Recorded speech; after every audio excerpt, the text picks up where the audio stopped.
اللہم صلی علی سیدنا محمد وعلی آل سیدنا محمد مبارک وسلم۔ السلام علیکم ورحمۃ اللہ وبرکاتہ۔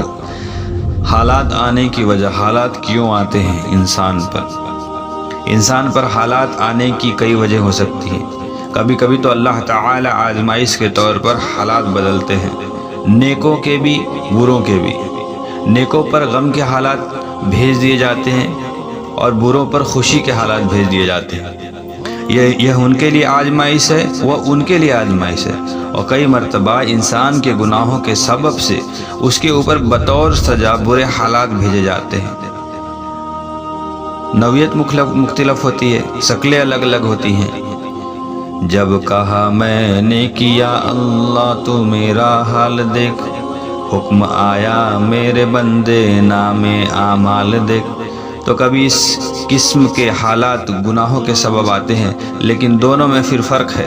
پتہ چل جاتا ہے کہ حالات آزمائش کے طور پر ہیں یا سزا کے طور پر۔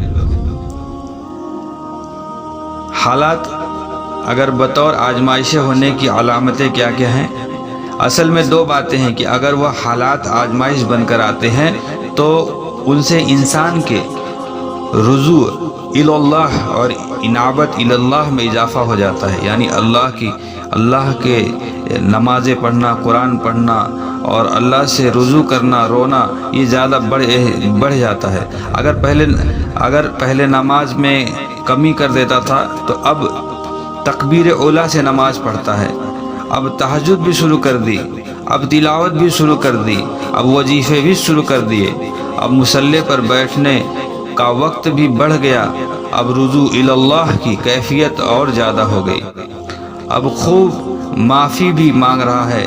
لہٰذا جب دل کی یہ کیفیت ہو کہ مصیبت اور پریشانی آنے پر اللہ کی طرف رجوع زیادہ ہو جائے تو یہ اس بات کی پہلی دلیل ہے کہ حالات آزمائش کے طور پر ہیں، اور دوسری دلیل یہ ہے کہ انسان حالات سے پریشان تو ہوتا ہے، انسان حالات سے پریشان تو ہوتا ہے، لیکن اس کو اللہ تعالیٰ سے امید بھی بندھی رہتی ہے کہ عنقریب اللہ تعالیٰ ہمارے تمام پریشانیوں کو دور فرمائیں گے۔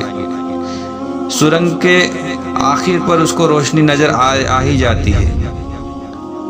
وہ سمجھتا ہے کہ میں پریشان تو ہوں مگر اللہ تعالیٰ مجھے ان حالات میں سے نکال دیں گے۔ تو جب دل میں امید بندھی ہوئی ہو اور رجوع اللہ میں اضافہ ہو جائے تو سمجھ لیجئے کہ یہ مصیبت میرے لیے امتحان بن کر آئی ہے۔ کچھ لوگ اپنی محنت اور مجاہدہ سے اللہ تعالیٰ کے قرب کے اعلیٰ ترین درجے حاصل کر پاتے ہیں تو اللہ پاک چھوٹی موٹی پریشانیاں بھیج دیتے ہیں۔ جب وہ ان پر صبر کرتے ہیں تو اللہ تعالیٰ ان کو سبب بنا کر ان کو اعلیٰ درجے عطا فرماتے ہیں، کیونکہ ہم عبادت کے ذریعے سے وہ مقام حاصل نہیں کر پاتے۔ تو مومن جب یہ دیکھے کہ حالات تو اس وقت ایسے ہیں کہ مجھے ہر طرف دبایا جا رہا ہے، جیسا حال ہو زمین اپنی فراخی کے باوجود بندے پر تنگ ہو جائے، لیکن اس کا دل مطمئن ہو، امید لگی ہوئی ہو، تو وہ سمجھ لے کہ یہ پروردگار کی طرف سے میرے لیے ہدیہ ہے اور تحفہ ہے۔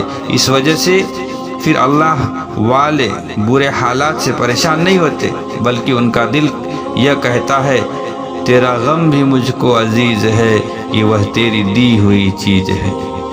سبحان اللہ۔ اللہ ہمیں بھی آپ کو بھی اس اللہ سے امید رکھنے اور اللہ ہی سے مانگنے کی توفیق عطا فرمائے۔